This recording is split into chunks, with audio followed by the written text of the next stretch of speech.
The Bruins take down the Capitals 4-3 in overtime in game two to tie the series 1-1. I'm Evan Marinofsky here with Conor Ryan for Bruins Rinkside. Nice little Bruins post-game show for you after game two. And what a game it was. Two straight overtime games. There was a lot from this game, and I think we're going to kind of hit on every single part of the game in this video. Let's start with Brad Marchand. Scores the OT winner. Has those stupid penalties during the game that you thought he was kind of going down that route again, kind of reverting to his old ways. And then he gets the big OT win or the OT winner. What did you think of him tonight?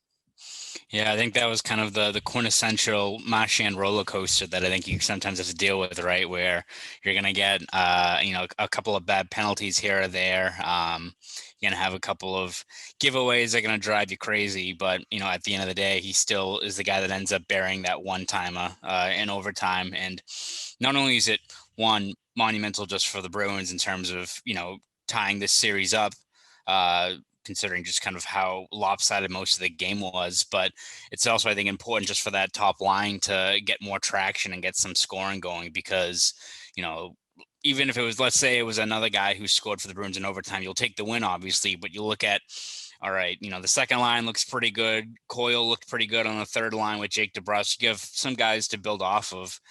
First line was pretty dormant for pretty extended stretches in that game. So to have, Bergeron buries a goal in the first period, to have Brad Marchand be the overtime hero and bounce back from a kind of a rough start there for him, it's huge all around. I mean, again, it could be a random, Curtis Lazar could have scored that goal in overtime, would be huge. But to have Marchand do it and get back on track bodes well for the Bruins in this series going back to Boston now.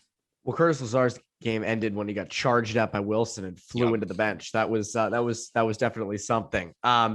Yeah, I mean, the play of the first line was not notable during the game until Bergeron scored. And then it wasn't that amazing. I mean, Pastrnak gave up, passed up on a lot of chances. It felt like he missed that open net. It might have hit Jensen's stick. I think it did. But again, still have that open net. And then obviously Marchand with the winner. Also, what a pass by Grzelcyk to kind of keep that one in. Also, I did forget Pastrnak did have that keep in on Bergeron's goal. I do think that is pretty much pretty big, worth noting. The other one was Taylor Hall, got the game tying goal. What a deadline acquisition that was. What a play though on that sequence. I mean, gets by two Capitals defenders. It's funny. We've been saying for so long, like you have to basically expose the slow defense of the Capitals, and Taylor Hall's kind of the perfect guy to do that. Mm-hmm. Yeah, absolutely. I mean, it was a great individual play by him, and that's some of that. We've talked about it before with Taylor Hall, but sometimes you just need some of that game-breaking skill and talent to kind of take over in those situations. Is that what you saw? That's what you saw there from a guy like him. It wasn't like a situation where you have a guy who's going to just dump the puck in, and see what you can get out of the forecheck from it. That was just a situation where an all-star, number one overall pick, talented player kind of made a play out of nothing, got a scoring chance going. And again, I think we've talked about this again multiple times with Hall, but just his commitment level and his attention to detail. It wasn't like he did that, glided in, got the chance and was hovering around like he was hanging out down by the blue paint. And when, he's the guy who gets rewarded for it by burying that equalizer. So again, also encouraging just one for his game, get him going. But that second line had had a couple of chances over these first two games, but to finally get them rewarded, I think also means a lot, especially now going back to Boston now where they finally have last change and can dictate those matchups a little bit better. It's funny. I thought Taylor Hall wasn't a big game player. I thought he was this big loser who, had never he gets stays to the outside, and is not a team player, not built for the playoffs is what I've heard. But pretty sad that that's that guy. It was a fluke tonight. It must have been a fluke. But he was big, and that was a huge goal. I mean, it's funny in your head. You're thinking, damn, they might challenge us for goalie interference and somehow weirdly win it, even though it wasn't goalie interference. It was Sheary who pushed McAvoy into Anderson. But also, we've been saying for a while, everyone was saying for a while after game one, you need more chances. 70 total 5-on-5 chances. Not too bad. So they did. I mean, obviously in the third period, it was brutal for the first 10 minutes. They didn't have a shot. But for the majority of the game, they did have legit chances, and they, Anderson played all right. I mean, again, he stood up to it. Even in game one, he didn't play great. There were a lot of rebounds, but he still stood up to those shots. So he did what he had to do. Obviously tonight, just falling a goal short. Still, though, it felt like the Caps were in control in a lot of portions of the game, whether it be the hitting, whether it be chances. I mean, even Cassidy said after the game, Rask was under siege in the first, 10 minutes. And he was. What has to change for the Capitals to not, for the Bruins to not have the Capitals in control of the game? Well, I think one part of it has to be in terms of just being back on home ice is getting those matchups you want with last change, which I think will help with. Granted, the Bruins have done a very good job neutralizing the Ovechkin line, but I think now that you can put Bergeron on maybe him to neutralize him, that's going to be key. But also, I think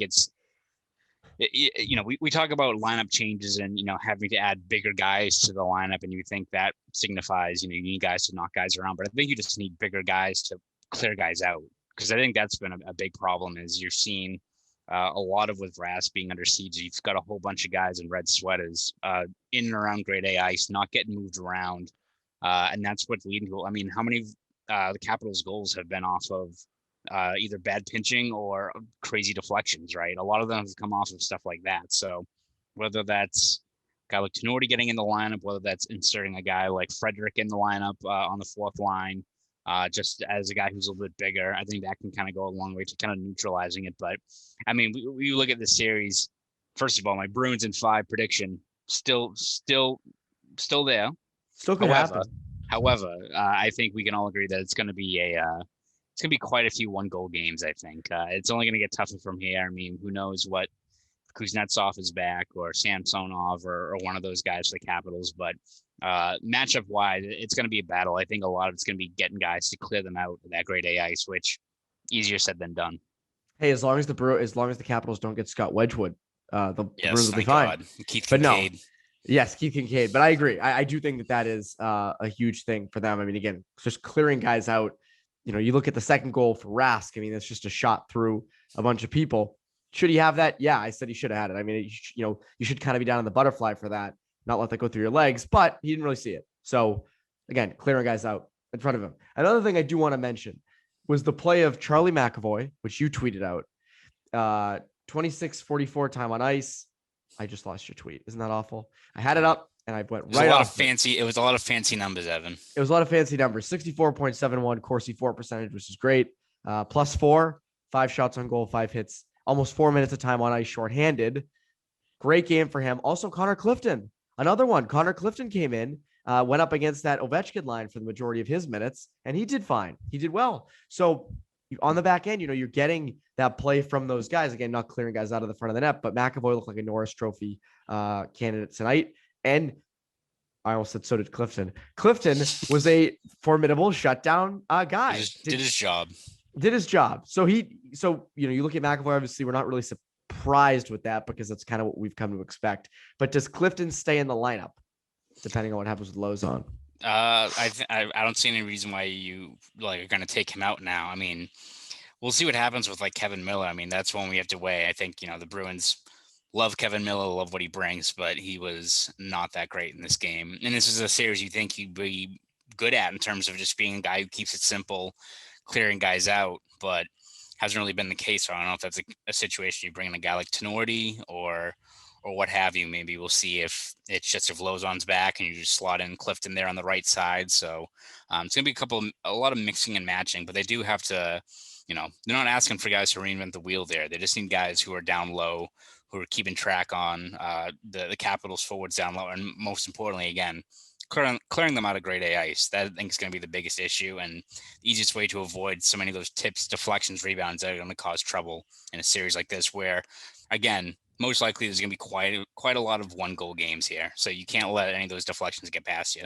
Yeah. I mean, that Miller pinch was mind numbing. Again, that can't happen ever. You can't do that in a 4-0 game, in a 2-2 game. You just cannot do that.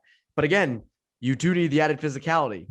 And I'm not sure you do want Tenorti in there because I am afraid Tenorti is going to make those kind of mistakes. So you do have to weigh that. What do you really want there?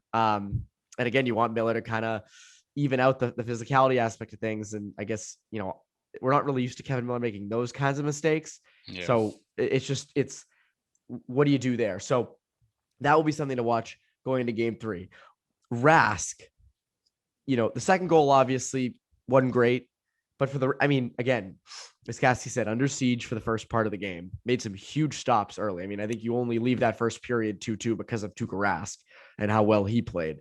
I mean, truthfully, he played, this was a much better game than game one. He made some big stops. Yeah, I mean, I think Anthony Mantha literally could have had about 5 goals in this game. Like that dude seemed like he was everywhere around grade A ice. So yeah, I think Cassidy, I think more or less said it best that he helped us, get the win. He made the saves he had to, made the saves that they needed, especially in a game like that on multiple occasions. Yeah, I hopefully this will quiet down the discourse that we've been talking about for the last couple of days, at least for a game or two, right? But I don't see any serious issue with his game at all, really. Even on that goal, yeah, I'm sure it's one he'd like to have back, but also again, a lot of traffic there. So it's again, we're not seeing. I'm always going to harken back to looking at like Jari for the Penguins, where those were a lot of just like whiffs with the glove. You're not seeing any of those yet. So No. I don't think people have to hit DEFCON 5 yet until we start seeing those. So far, Rask is doing enough with the traffic in front of him to keep you in these games that are all probably going to be close down the stretch here. Hey, as DJ Bean tweeted, Tuukka needed someone to score in order for the Bruins to win the game. Let's not let him live that down. That is That's true. I mean, we're not talking about the important things here. Come on, dude. You gotta, you're gonna have your team have to score for you to win the game, bro. Are you kidding me right now? But yes, big game 2 win for them. I mean, that is as close to a must win as it gets without it being an actual must win game or elimination game. But again, and a lot of people are saying, well, the Bruins have won series before down 2-0, and it's like, but like, that doesn't always happen. That's not how it always works. And this is a Capitals team that's very physical, and this Bruins team is not usually do well against physical teams. But yeah, 1-1 coming back to Boston, and now there's such added motivation for the Bruins to continue winning, because if you go to round 2, you get 100% capacity. So be very nice. If there's ever been a reason to win other than the Stanley Cup, I think that might be it. This has been the post-game show. We will have more of these after every game coming up. That is Conor Ryan. I'm Evan Marinofsky. Keep it at Boston Sports Journal for Bruins coverage, and CLNS for all your Bruins coverage.